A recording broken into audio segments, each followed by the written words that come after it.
Clarity మనకు location message clarity వచ్చింది. మనకు వాళ్ళ ఇంట్లో పోగలుగుతారా పోలీసులు? అదే మనం మిమ్మల్ని అరెస్ట్ చేసినంత ఈజీ మమ్మల్ని అయితే అరలలో ఉంటే ఇండ్లకెంచి దొంగల లెక్క రౌడీల లెక్కల మా ఇండ్ల కాడ పొద్దుగాల రాత్రి 2 గంటలకు వచ్చి కూర్చొని మమ్మల్ని పొద్దుగాల మా పిల్లల్ని కాదని వేసుకుపోతారు. ఇదే విషయం మీకు ఎందుకు వస్తలేదు? పోలీసు వ్యవస్థ ఏమైంది? ఎంఐఎంకి ఎందుకు అమ్ముడు పోయింది? ఎంఐఎం వాళ్ళు మీకు ఏమిస్తారు? మేమేమి ఇస్తలే. హిందువులమే ఏమిస్తలే మీకు, ఎంఐఎం వాళ్ళు ఏమిస్తారు మీకు. దయచేసి పోలీసు వాళ్ళు మీరు సక్రమంగా డ్యూటీ చేస్తే మాకు డ్యూటీ ఎందుకండి? మేము బక్రీద్ టైంలో ఆదిపట్ల పోలీసు వాళ్ళు మేము అందరం ఉన్నాం. మా పైన సుమారు ఒక 25 నుంచి 30 కిలోమీటర్ల దాడి జరిగింది మా మీద. మేము కారులో ఉంటే సుమారు ఒక 8 కార్లు మా అమ్మలను అటాక్ చేశారు, తల్వాళ్లతో కొట్టడానికి వచ్చారు. ఇదే విషయం గతంలో మేము బక్రీద్ టైంలో కేసు పెట్టినాం. ఇప్పటిదాకా వాళ్ళని రిమాండ్ చేయాలి.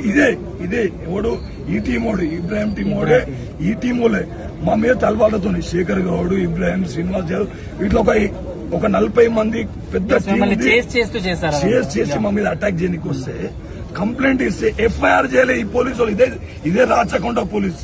నేను ఒకటి అంటున్నాను, రాచకొండ సిపి గారు. మరి మీకు వాళ్ళకేముంది?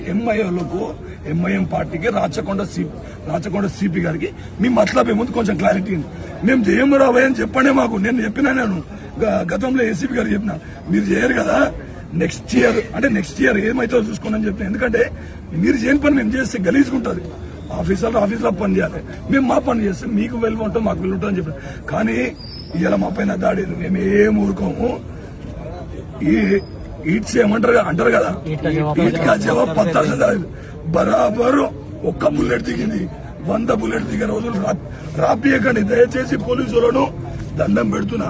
మనం తెలంగాణలో ఉన్నాం, ఇక్కడ పాకిస్తాన్ లో లేం, ఇక్కడ ఇజ్రాయెల్ లో లేం. దయచేసి ఇది ఆలోచన చేయండి. సీఎం గారు మీరు అన్ని చేస్తున్నారు కదా, ఇది కూడా చేయకుంటే మీకు గోరక్ష చేయకండి. మీకు ఆవులకు గోశాల జాగాలు వద్దండి. జాగాలు మాకున్న జాగాలో మేము పెట్టుకుంటాం, మా ఆవులో మేము కాపాడుకుంటాం. ఆ గోరక్షకు సంబంధించిన యాక్టులను ఇంప్లిమెంటేషన్ చేయమని చెప్పండి సార్. జరా సీఎం గారు మీరు ఆలోచన చేయండి. మీరు ఒక హిందూ పదే అంటారు కదా, ఆర్ఎస్ఎస్ కార్యకర్తను నేను అని.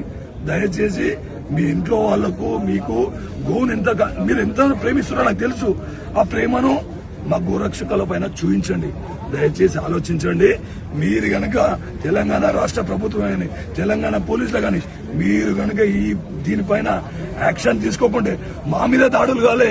ఒక్కసారి ఆలోచించండి. మిమ్మల్ని కూడా చంపేస్తారు కదా. మా పోలీస్ సోదరుని ఒకరిని చంపేస్తే మేము బాధపడ్డాం. ఇలా మా సోదరుని చంపేస్తే మా సోదరుడు చూద్దాం వచ్చాను కాళ్ళను పట్టుకొని కొడుతారు మమ్మల్ని. మేమేమి ఉన్నామండి? నా తమ్ముడు విలవిలలు ఆడిపోతుండు, చూద్దామని వస్తుంటే బండి పట్టుకుని గుంజుతో గల్లబట్టి కొడుతావు, అరే అంటావు, లంజవడకంటావు. ఏందండి మీ పోలీసు వ్యవస్థ ఏం నడుస్తుంది? హిందువుల మీద కాదు, ఇదే పని ముస్లింల ఎంఐఎం పార్టీ మీద చూపెట్టినట్టు. ఎంఐఎం పార్టీ నాయకుల మీద చూపెట్టే మీకు దమ్ముంటే ఆఫీసర్లు ఏమంటారు?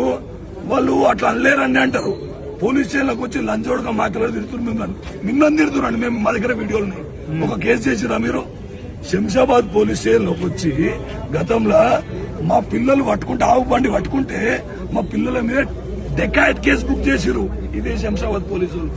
వాళ్ళ మీద కేసు బుక్ చేయమంటే మమ్మల్ని ఏమనలే అంటారు. వాళ్ళు వీడియోలు పెట్టుకురు, అరే పిఎస్ కు జలాదేతు అసలు వీడియోలు వాళ్ళ ఇన్స్టాల్ ఉన్నాయి. ఇప్పుడు ఈ టీం అంతా తల్వాళ్లతోనే ఇన్స్టాల్ ఉంటాయి. వాళ్ళ అడ్రస్, వాళ్ళ డీటెయిల్స్, రివాల్వర్స్ ఉంటాయి. వాళ్ళ మీద ఎందుకు చేశారంటే ఆర్మ్స్ యాక్ట్. ఎందుకు మీరు భయపడుతారు? ఎంఐఎం కి ఎందుకు అమ్ముడు పోయారు పోలీసు వాళ్ళు? एक बार सोचो, आप नहीं सोचोते, हम लोग सोचे तो पूरा गलती हो जाता। रियाज के ऊपर जो हुआ, मतलब रियाज को इंटर